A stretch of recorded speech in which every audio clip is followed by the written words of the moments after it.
తెలంగాణ నీళ్లు ఆంధ్రార్పణం. శ్రీశైలం నుండి 400 టీఎంసీలు ఎత్తుకపోయిన చంద్రబాబు యాసంగి కోసం చుక్క నీరు ఎత్తిపోయని రేవంత్ సర్కార్.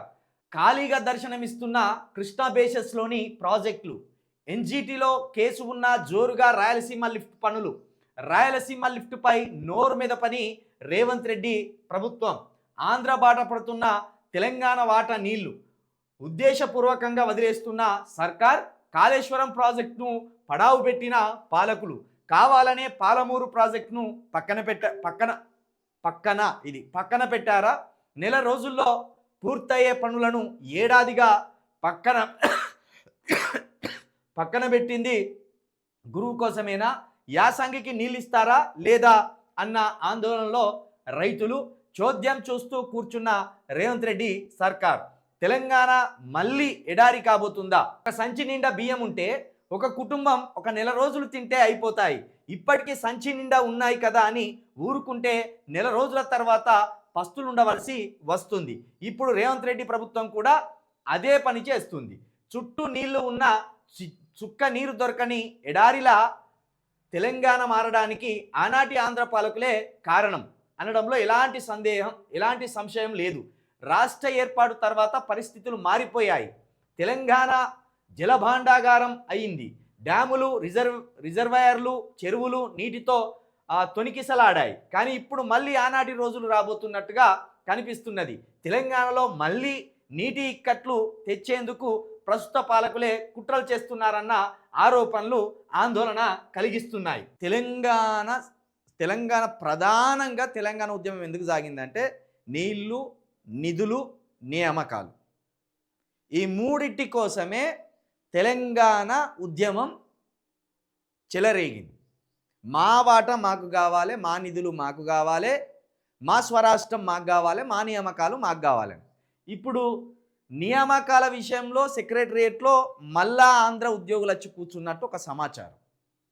ఇక నీళ్ల వాటా విషయంలో ఎన్నికల ముందే ఆంధ్రాకు సంబంధించిన బలగాలు వచ్చి అక్కడ నాగార్జున సాగర్ దగ్గర ఒక గొడవకు దిగినాయి. ఆ పంచాయతీ అప్పుడే మొదలైంది. 2023 ఎన్నికలకు ముందు కరెక్ట్ వారం రోజుల ముందే అక్కడ పంచాయతీ స్టార్ట్ అయింది.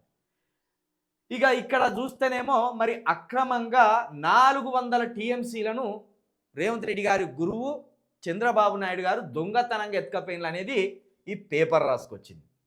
మరి ఇంత దొంగతనంగా ఎత్తుకపోతుంటే మరి తెలంగాణకు ముఖ్యమంత్రి అయిన మీరు తెలంగాణకు దక్కవలసిన వాటాని ఎందుకు అంత నిర్లక్ష్యంగా మీ గురువు గారి కోసం వదిలేసిండు?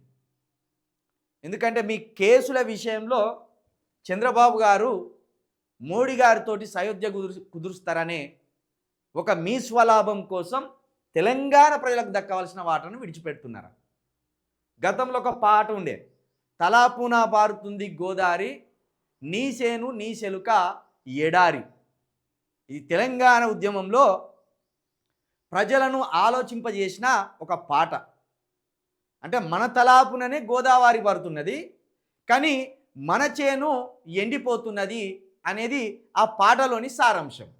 సేమ్ ఇప్పుడు ఇట్లనే నువ్వు కృష్ణా బేసెస్ నుండి నీళ్ళు ఎత్తుకపోతుంటే లేకపోతే శ్రీశైలం నుండి నీళ్ళు ఎత్తుకపోతుంటే ఎందుకు పట్టనట్టు రేవంత్ రెడ్డి గారు ఉంటున్నారు అనేదే ఈ తెలంగాణ ప్రజల యొక్క ముఖ్యమైన ప్రశ్న.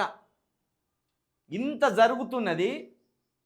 చంద్రబాబు నాయుడు గారే మునుపెన్నడు చూడని ఒక జలభాండాగారం కావచ్చు, పాంటల భాండాగారంగా కావచ్చు ఈ తెలంగాణ తొణికిసలాడుతున్నదని స్వయంగా చంద్రబాబు నాయుడు గారే ఒక వేదిక మీద చెప్పిండంటే తెలంగాణ వ్యవసాయ రంగంలో కావచ్చు, నీటి రంగంలో కావచ్చు, విద్యుత్ రంగంలో కావచ్చు ఉన్నతమైన పురోగతి సాధించిందనేది మనం అర్థం చేసుకోవాలి.